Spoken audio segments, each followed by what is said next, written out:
It has been an awesome 3 days, and we are going to end it with one of the best sessions of all, because I have the distinct privilege of getting to introduce our final keynote speaker. Woo! Rose is a senior staff developer at Shopify. She has been a developer for over 25 years and has worked on a wide range of software from printer firmware to Ruby on Rails applications. She wanted me to mention that she is a mom to teenagers, and I think this is particularly important because, for those who don't know Rose, she is very active in both the WNB.RB communities and on Twitter, and as a person who is a really visible parent and really distinguished engineer within the community, it means a lot to have her, kind of paving the way for some of us who might not see those like women with children who continue to be engineers and to level up in their careers. She can often be found giving great advice on WNB Slack or on Twitter, or public speaking at talks like this, or organizing panels also for WNB. I truly could not think of anyone better to end the RubyConf mini program with her first ever keynote. So I would like to introduce Rose Wiegley.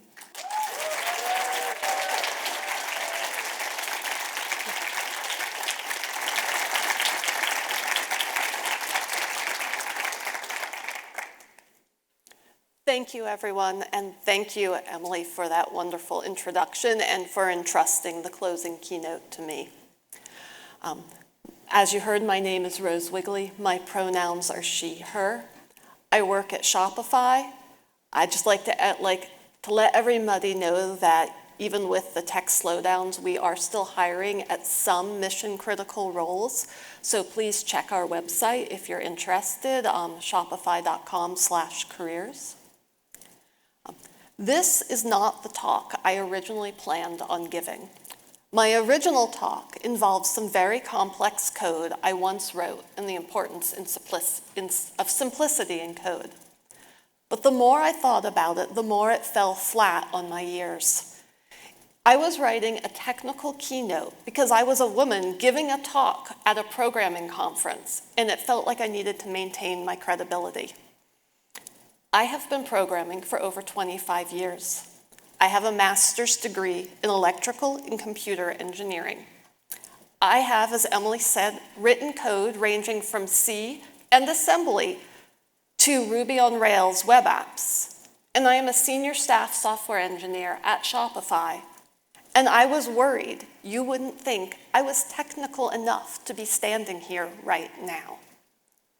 Then I asked myself, if I wanted everyone here to walk away with a message, what would it be? This is the talk that came from that, leading from where you are. For this, we're going to talk about 4 different questions. Where are you? Why should you lead? What is leadership? And then some very practical, how do you lead? First, where are you? In the most literal sense, we're all at RubyConf Mini in Providence, Rhode Island. We're here to learn about programming and connect with all our shared Ruby friends.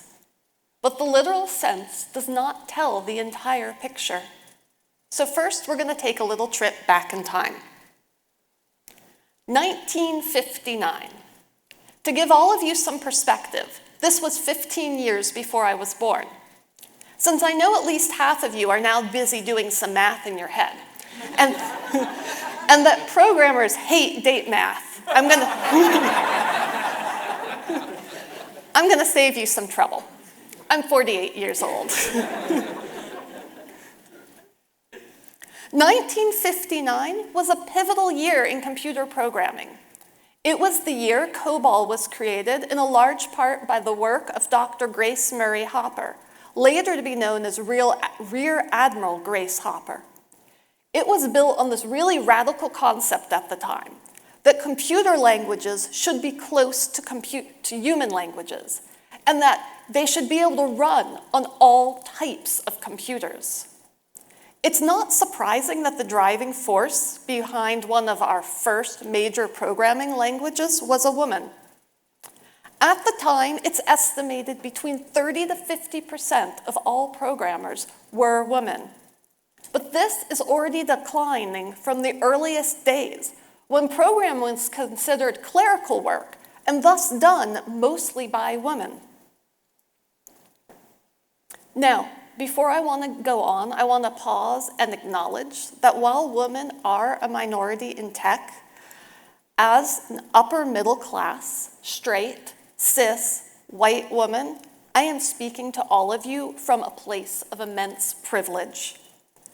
A lot of the history I share with you today, I had to learn for this talk. I think it is worth knowing, and I only wish I had taken the time to learn this sooner. If we're going to talk about history, we need to do it in the full context of the times.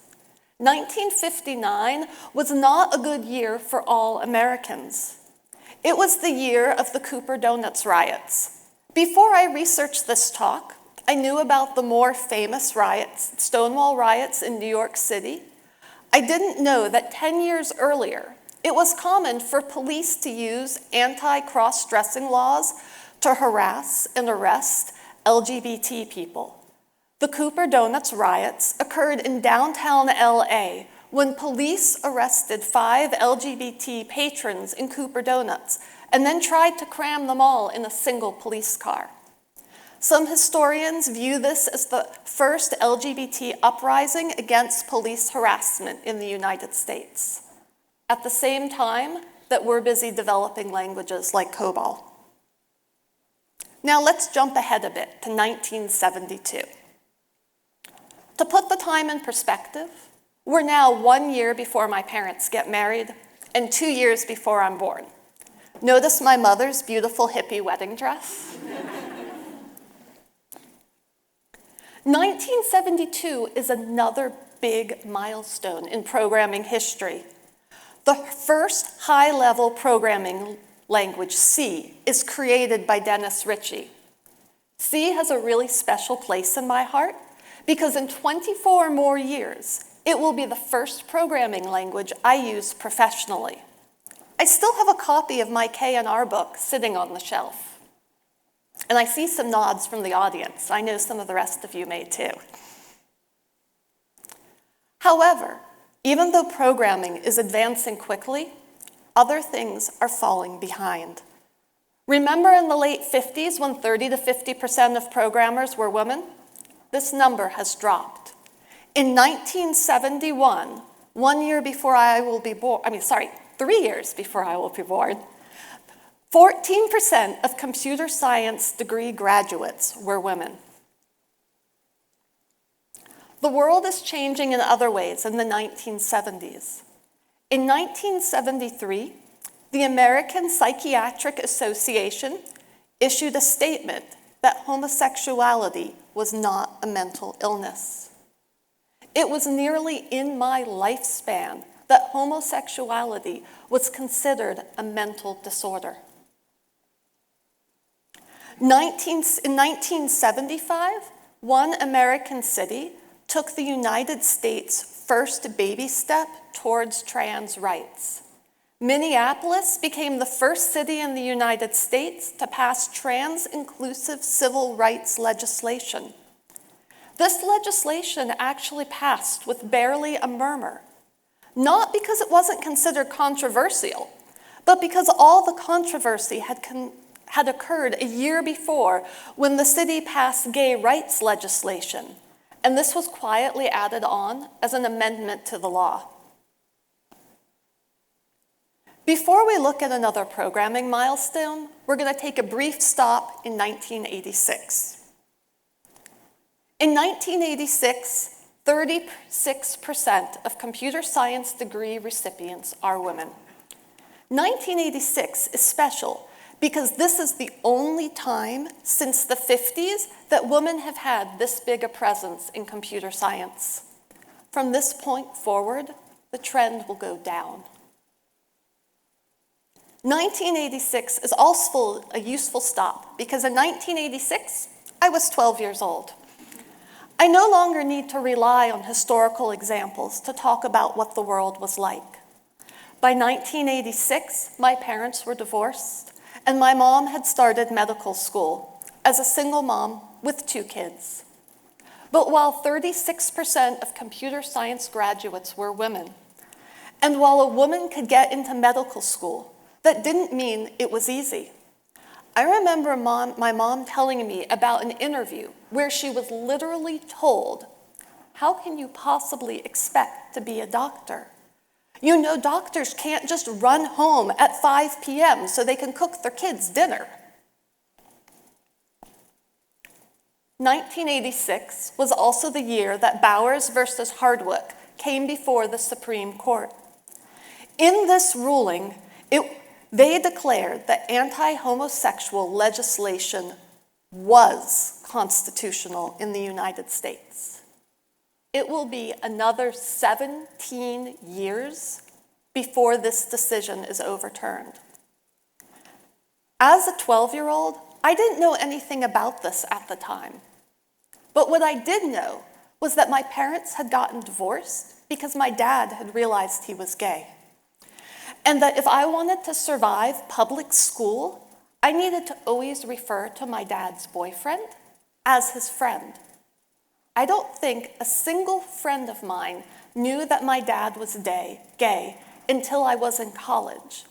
And I remember being an incredibly deep, careful, trusting moment when I was willing to actually tell somebody. All right, let's jump ahead to 1995. I'm old enough that it's hard to believe 1995 was only 27 years ago. I'm old enough to say only 27 years ago. In 1995, I'm 1 year away from graduating with a master's in electrical and computer engineering. Remember the K&R C book that's still sitting on my shelf? I'm 1 year away from marrying the guy who gave me that book instead of flowers.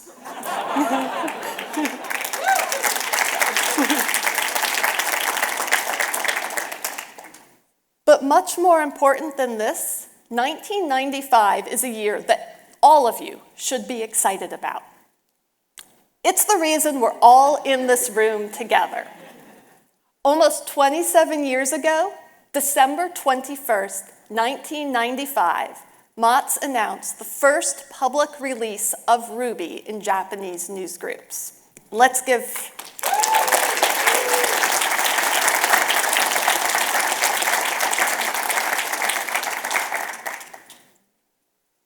But at the same time that Ruby is picking up speed, women's presence in computer science is starting to drop again. The year I graduated, only 28% of computer science majors in the US were women. That number got even worse for those of us who took electrical and computer engineering. Of the 150 students accepted into the program in my freshman year, under 10 of us were women.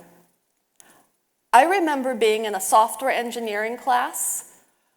It was a class of 40 students. Every morning, the professor would greet us as, "Good morning, gentlemen and lady." Before I continue, I would like to take another pause. For the next few minutes, I'm going to be talking about anti-trans violence. And for many members of our audience, this is not a history lesson, but a very real and present danger in their lives. If anyone needs to excuse themselves, please do so. Our last stop in history will be in 1999, 23 years ago, 4 years after the first release of Ruby, just before the start of the 21st century. November 20th, 1999 marks the first Transgender Day of Remembrance. 1 year earlier, Rita Hester, a transgendered Black woman, was murdered. Her death led to the first Transgendered Day of Remembrance a year later. 22 years later, in 2021, these are the people in the United States that were lost in that single year to transgender violence. 1 year ago, that's 57 lives that we know about. 57 trans people, 49 who were trans women, 39 who were Black trans women, are no longer with us just because they were targeted for existing. So why are we here? Yes, in the most literal sense, we're at RubyConf Mini in Providence, Rhode Island. But the real answer is another question. Where are we not? We are not in RubyConf in Houston, Texas. We are not at RubyConf because some of our peers have safety concerns in situations where the rest of us wouldn't even think twice. We are not at RubyConf because those concerns become exponentially greater when the government is actually trying to make someone's existence illegal. So, why should you lead? Because of where we are. We need leaders right now because we've hit the point where a certain subset of people are getting very comfortable saying the quiet part out loud. Sometimes with words, sometimes with deeds, and sometimes with life-shattering results. Why should you lead? We need leaders right now because those 3 slides of events happened in the single small city where I live in the last few years, and I didn't even include everything.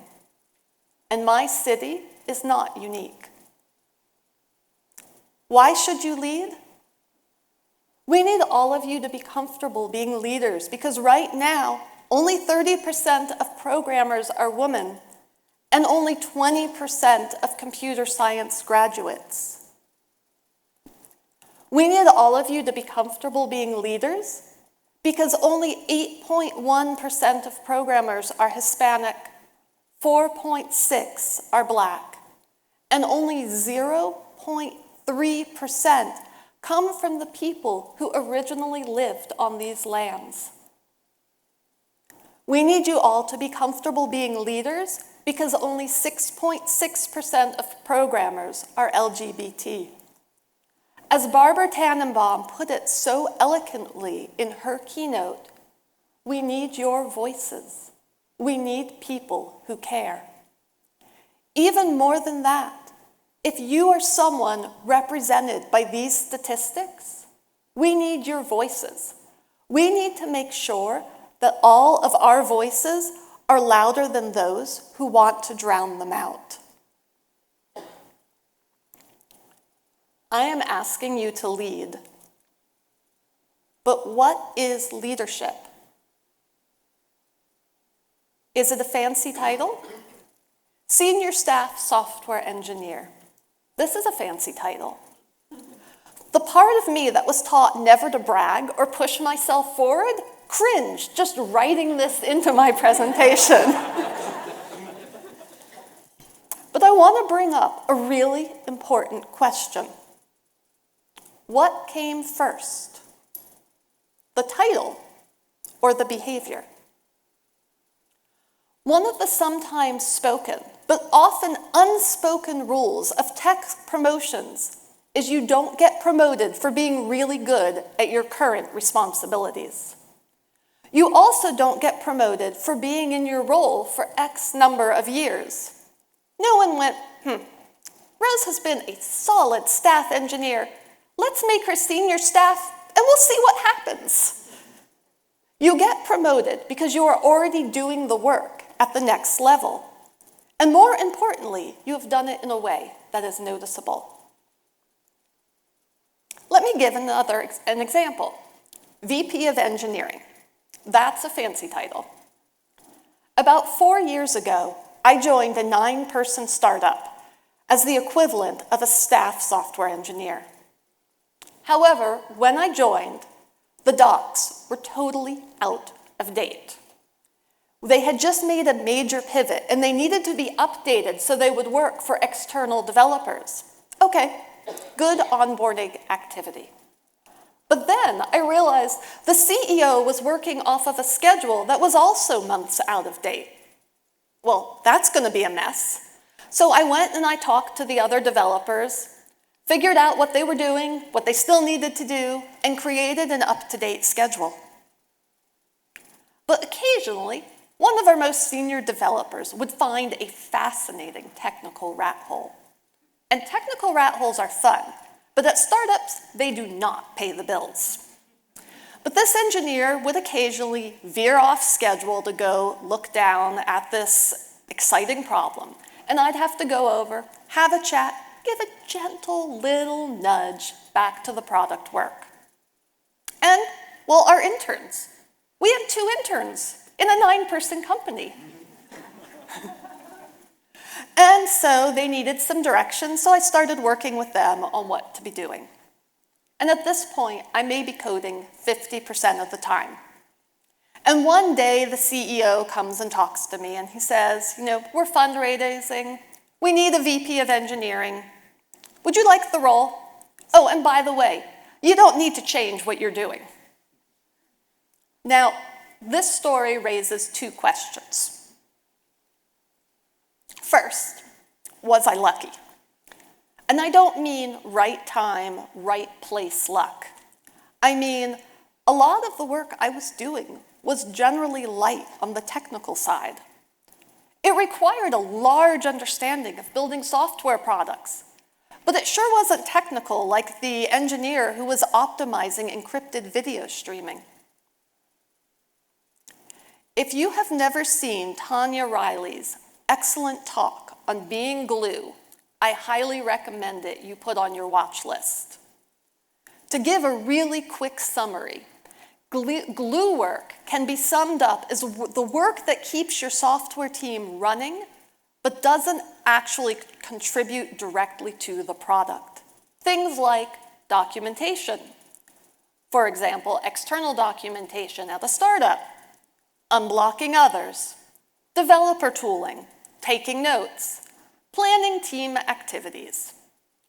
Glue work is often picked up by women, and it is often one of the reasons women will be passed over for promotion as excellent, but not technical enough. So yes, I was lucky. I was lucky to be somewhere that saw the value in what I did. I walked that fine line between leadership and glue work, and I fell off on the right side. Second question. If you have to do the work before you can get the title, if titles can vary so wildly between companies that I have to explain why VP of Engineering is on my resume, should we even care about them? To make it clear on my opinion, yes. Yes, titles do matter. If someone tells you titles don't matter, they're most likely talking to you from a place of privilege where titles don't matter for them. Or worse, they're trying to undercut the title that you have earned. Titles are shortcuts that remove the need to establish your credentials every time you walk into a room with new people. I didn't have to list my entire resume to all of you at the start of my speech because senior staff software engineer at Shopify sums it up in a couple words. I am a short, soft-spoken, most of the time, older, blonde mother in tech. I most definitely use my title when I need it. So, what is my title useful for? Well, to quote my kid's favorite musical, I want to be in the room where it happens. Being invited into the room is important. At a different level, You get to be in higher level planning meetings. You get to be in more cross-team discussions. So that title brings you into places where you have a chance to know things and let your voice be heard in places where you wouldn't already do so. What else are titles useful for? Clearing space to be heard. I'm an introvert. To this day, I will still struggle with shoving myself into conversations, but 25 years in tech has definitely helped me with that. However, I've noticed it is a lot easier to say things now because if I start to talk, people are much more likely to pause and listen. Here's a useful one. Titles get us closer to being paid fairly. This is by no means everything. There is still a tech pay problem in tech, especially for people who are women or in minority roles. However, it's a lot easier to know if your salary matches industry standards when you have a title that reflects the level of work you're doing. And my favorite. I tend to not toss my title around unless I have a reason to use it. If I've introduced myself to any of you at the conference, I've introduced myself at Rose, I might say I work at Shopify. However, occasionally, someone will give me a reason to say, well, as a senior staff software engineer at Shopify, with over 25 years of experience,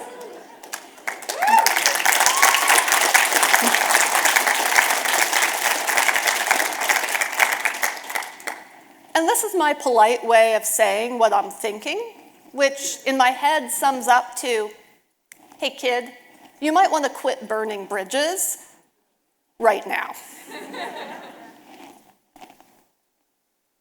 All right, what are titles not useful for? Contrary to certain social media examples, a title does not mean you should always get your way. This is especially true if you're on the tech track, where you're often advising instead of directing. The strength of your ideas matters.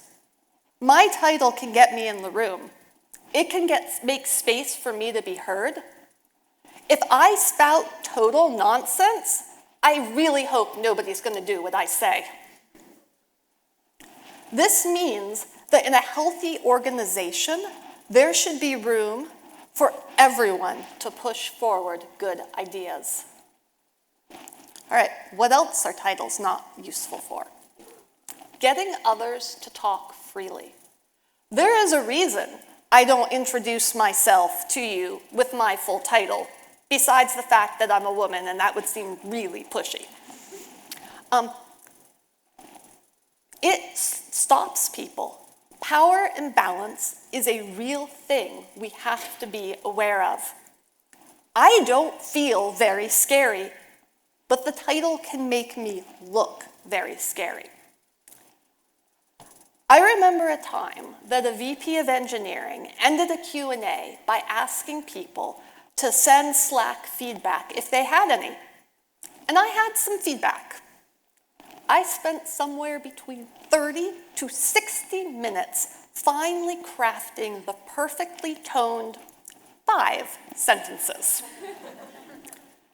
Spent some time thinking about my previous job, where giving leadership feedback had led to me needing to get my next job. Decided I might as well know sooner rather than later, hit send at 6 p.m., and spent the night wondering if I had just tanked my career. The reply I got back the next day was positive and thanked me for being willing to share my thoughts. All that fuss and no big deal. But past experience had taught me it could be a big deal.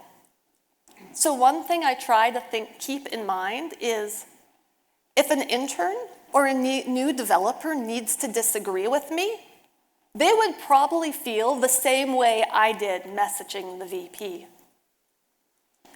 This is one of the reasons this talk on leadership is aimed at everyone in this room, independent of your current level. Independent if you have only written a single line of code. You may hear and be able to help with something that somebody at a higher level would never even be told. Finally, and since this came up in a great discussion yesterday, thank you, Betty, titles do not mean someone knows all the answers. Experience may teach us how to find the answers quickly. It may teach us what questions to ask. It will definitely teach us even more things we don't know yet. A good leader is willing to say, I don't know, let's figure this out. Now let's go back to our original question. What is leadership? It can't be a title, since you need to show leadership before you get the title. I think the best way to answer this is with some examples. Leadership is stepping up and creating a solution when you see a problem. And while we're at this slide, can we all please give our wonderful conference organizers a nice round of applause?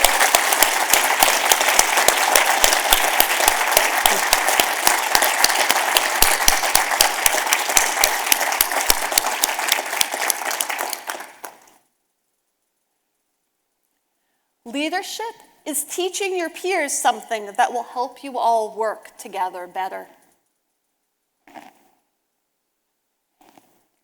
Leadership is talking about hard things so other people can learn and feel supported. What I do really want to emphasize is leadership is not about just these big things. I am not asking this entire room full of people to be the next RubyConf mini organizers. I'm not asking you to go out and try to solve all the world's problems, not even all of tech's. Leadership can be as simple as a single conversation with another developer. Luckily for me, I happen to have another developer in my house. Early in our careers, during .com 1.0, my husband Doug and I worked together at a small email startup. One day, after work, I was venting about how frustrated I was. I had been trying to get a raise for some time, and I still hadn't gotten one. After listening for a bit, Doug asked me one single question. Have you asked for a raise? At which point, I looked truly horrified and said, of course not. I have been working very hard and putting in lots of extra hours. Eventually, they will give me one because I deserve it. And then he said, okay, please sit down. We need to have a talk. And that's when I learned exactly how naive my views of raises and promotions actually were. You do not need to be somebody's spouse to give them career advice like that. However, I do recommend kittens. For me, leadership boils down to one big thing. As developers, we judge ourselves based on what we do. Features created, lines of code added, even better, lines of code removed. Yes. As leaders, we have to flip that metric. We have to judge ourselves based on what we enable other people to do. So far, we've talked about where you are, why you should lead, and what leadership is. For the last part of my talk, I want to get very practical. How do you lead? What are some skills you can walk away with today that will make you a stronger leader? If leadership is about what you enable others to do, then the biggest and easiest thing you can do is help build up others. Let's start with one we already touched on. Friends don't let friends do all the glue work. Here are some simple phrases to help spread out the glue work in a team. One of my favorites. Let's rotate. Let's rotate who does the notes. Let's rotate who plans the social. Another one I like. Can one of the managers please do this thing?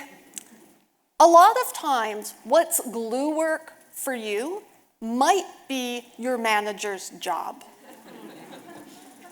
A manager isn't just there to tell you what to do. They're there as your team's buffer against the world. And sometimes, they need you to point out what you need buffering against. And then there is And then there is calling out leadership when you see it.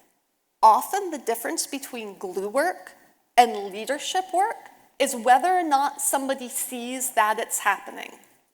So feel free to drop into somebody's manager's DM and say, hey, so-and-so showed really good leadership skills when they reorganized all of our docs. Or, hey, I really appreciate when this person explained this technical concept to me. It was totally unclear, and they had a way of taking all the complexity away. Go out, be each other's advocate. Managers do not get enough information about all the wonderful things people are doing, so make sure they hear about it. And then, occasionally, if you are in a position where you feel safe doing it, just say the thing. I have noticed that all the women in our team have been planning all the social activities. Let's change this. Here's another one. All right, if you're comfortable sharing, let's have a raise of hands. Who here has been in a meeting where you have felt like you couldn't get a word in edgewise? Okay. We need to work in tech to change this. And there are a few things we can do. Often, it is easier to speak up when you are helping somebody else than when you are speaking for yourself. I wish we were all comfortable protecting ourselves like we protect our peers and coworkers, but a lot of times we're not. But if we all work together to protect each other, then it can have a similar effect. One thing I want to bring up, inclusive meeting guidelines. My team was lucky enough to have a staff engineer called Julia who set us up with some inclusive meeting guidelines where we set rules about like when do you put the raise hand thing in Google Meet, and if there's so many people in the meeting, like how do you decide who's going to talk? So that there was a natural way and we weren't just worried about who was the person who was speaking first or the loudest. Something else, look out for places where you can make space for others. Did you notice that your intern was starting to say something, got one sentence in and got cut off? Pause the meeting. John, were you about to say something? As well as help to elevate voices. And this is especially important the higher up you get in leadership as a company, because people have amazing ideas at all levels. But sadly, because of the title, if somebody at a higher level says something, it is going to carry more weight. But if somebody on your team shares a good idea, then you can, in the meeting, refer back to that person and say, earlier, Mary said this, and I think it's an excellent idea for this reason. And this is a little step in leadership where you are helping to boost those around you and raise the voices and ideas that need to be heard. And then finally, Also important, the higher up the chain you go. For some of us, talk less. You want to stand back in team meetings and let other people at a different, lower level than you have a chance to solve the problems, come up with the answers. Consider asking questions instead of just stating solutions. And then stand back and give them a little time. And then speak up if you need to, but create that space for others. And more. There's so much more you can do to support your peers. You can mentor. You can be that good ear to listen to somebody when they share with you a work frustration that they may not be willing to tell their manager. You can share your learnings. Right now, I'm at RubyConf, and one thing I'm supposed to do is bring back to my team learning. So I have a little thread I started that was my day 1 thread, and I'm a little behind on my day 2 thread, so it'll probably be a day 2 and day 3 thread. But all of you can go back to your teams, pull back, share what you learned from the conferences. Say, hey, when this comes out on streaming, you really need to watch this presentation. Or here is one takeaway or resource that I think we should use. Even more importantly, share your mistakes. It is really important that we all talk about messing up, because nobody in tech is perfect. We have all made mistakes. Once again, if you're willing to, raise your hand if you've ever been responsible for taking out production. Exactly. And going back to what I mentioned earlier, say nice things. Compliment people when they do something good. Go up to that presenter and tell them that you appreciated their presentation and how you're going to use it. Go to that coworker who helped you out and say thank you. How else do you lead? Find problems. I recently did a talk at Shopify on what it means to be a staff software engineer. One of the biggest distinctions I made between a senior engineer and a staff software engineer is that a senior engineer is a problem solver. You give the senior engineer a problem, and they can either themselves or with a small group of people run off and create an amazing solution. A staff engineer is a problem finder. They should be coming back for planning and to leadership and presenting things that the team should be working on. And I put in solver in there because they do work on that too. We often hear phrases like, think outside the box. When you're looking for problems to solve, I want you to look in a few places. First, look inside the box. These are the problems you already know about. If you've been working on a developer team, you know what frustrates you. That is a problem. If you change something in the tooling that makes everybody on your team save 2 hours of work, do you know how much impact that has on your team? Next, think outside the box. Level your thinking up.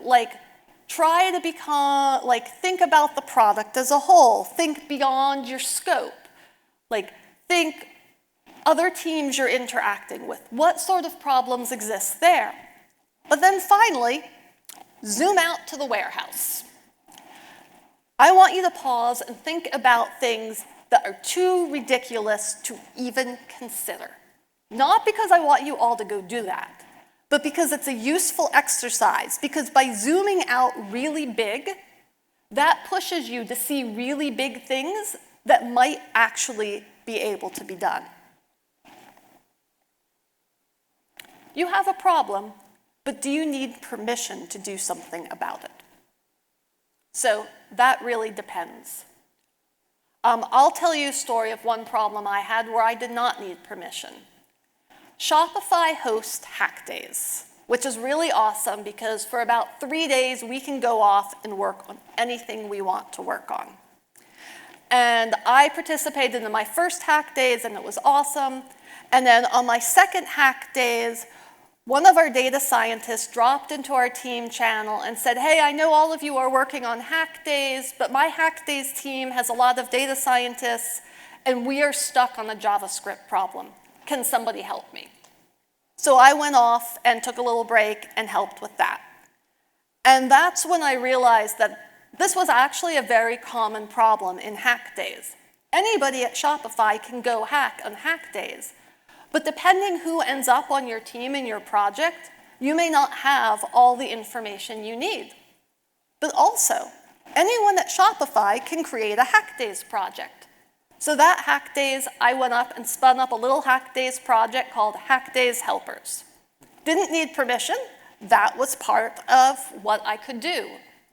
And then I told some people about it and tried to share it in some places, asked for volunteers, got some volunteers, and so for the last 2 days of hack days, anybody who needed it could drop into the channel and ask questions. Technical, marketing, sales, we would try to find you somebody who could help you so you would get unstuck. The cool thing is, now Hack Days Helper is an official part of Shopify's Hack Days, all because it was started because I was able to put it in a way that I didn't need to ask somebody for permission, thanks to Hack Days. But a lot of times, what you need to do, you are going to need permission. So what to do if you need permission? I like to tell people about the 5-step mini proposal. This takes a problem that you want to solve and sets your manager up so that they will want to give you permission to work on it, hopefully. There are 5 parts, and each part should only have a few sentences. We wanted to make it easy for a busy manager to get the gist of it and make a decision quickly. Part 1, problem. State the problem in a couple sentences and make sure to give supporting data so that they will know the scale and impact, because we need to speak in manager's language with this.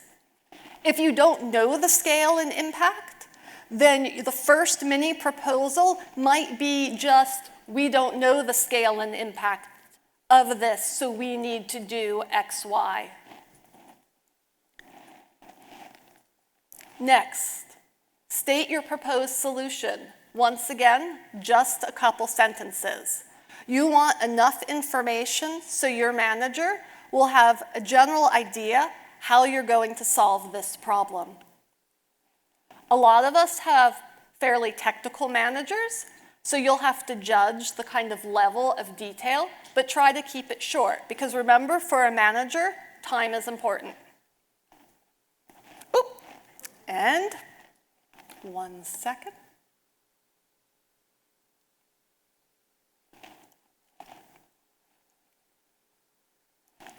Next, now for those first 2 steps, we were very much talking like a developer. Problems, solutions. Now we need to really start talking manager's language. We need to add a sentence about time. And I know I also hate estimating. We are not talking perfect. We are talking general range. Few days, few weeks, few months. But we need to tell the manager not only the time, but the number of engineers we think, because they're going to need this information for scheduling and planning. Next, trade-offs. If you are doing something, you are not doing something.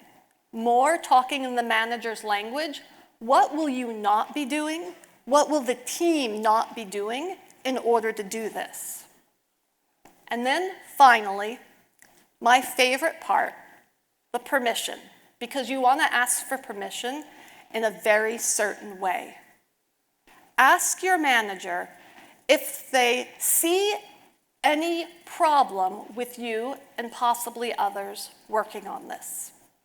Why do we ask, not can I do this, but do you see a problem with me doing this?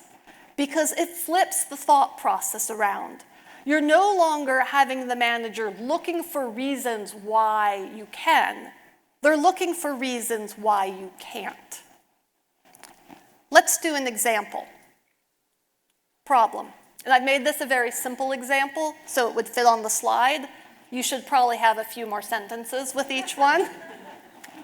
Every week, we are wasting hours finding error data in the logs.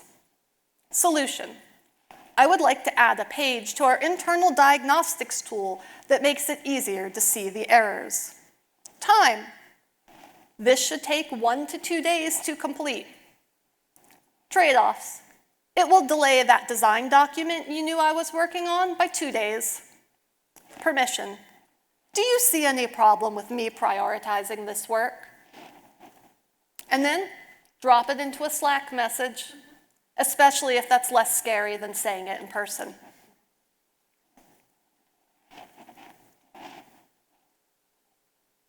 Okay, I saved the hardest, but most important part of leadership for last. I was lucky enough to get to run an earlier talk outlined by Eileen, and one of her suggestions was to add be visible. She is 100% right. It is significantly harder to lead if people don't see what you are doing. I love this quote from Tanya Riley's Being Glue speech. Getting promoted is diversity work. If you are underrepresented in tech and you get yourself promoted, you are now a role model and a mentor. And that is going to have an impact on everybody else who is climbing that ladder after you. Visibility is not self-serving, especially those of us in the audience who have been taught to be quiet, to blend in, to take up no space, and to let the world not notice us. We have to get over that and allow ourselves to be seen. How do you do that? Well, I love Julia Evans' writing, but my very favorite piece of her writing is her blog post, Get Your Work Recognized, Write a Brag Document. And I want to quote the first line from it.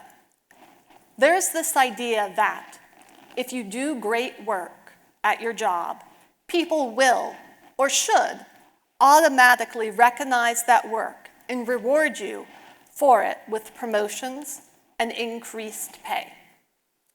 Remember my naive opinion from earlier? You have to keep track of what you are doing, and so that you can share it with your manager so they can see what you are doing. This is not being pushy. This is just doing your job and making your manager's job easier. Okay, why is this slide blank? Maybe I ran out of time writing, so no more slides. Not actually true. This is blank because this is what leadership looks like when you don't make yourself visible. Versus, I've seen you a lot on Shopify Slack. My friends told me I should listen to your summit talk. Thank you for your feedback. I wish more people were comfortable giving it. And then, my very favorite, your self-reflection was very entertaining. If you're curious why my self-reflection was entertaining, I took Shopify's internal document that is our career matrix, and it has categories and subcategories of where, like what you should be doing with little definitions of what those things should be. I took all those subcategories, I dropped it into the self-reflection. Under each subcategory, I wrote out what I was doing at my level and at the next level. I didn't say, hey manager, this is next level. But I figured they would be able to figure that out.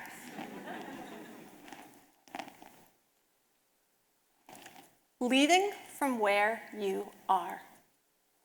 This brings us back to the beginning. What was the one message I wanted all of you to walk away with? Leading from where you are. Because every single person in this room is in a unique position. More and more, tech drives the world. And we are the drivers of tech. In the trans issue panel, they discuss the difficulty of doing something as simple as changing your name in an app. We are the people who make that difficult. We are the people who can make that simple. So please, take a moment and ask yourself, where are you, and what can you do to help us lead? Then, if anybody wants to check all my stats and dates. And finally, I just want to say thank you and thank all of you for this amazing conference. And thank you for the organizers for entrusting this closing talk to me.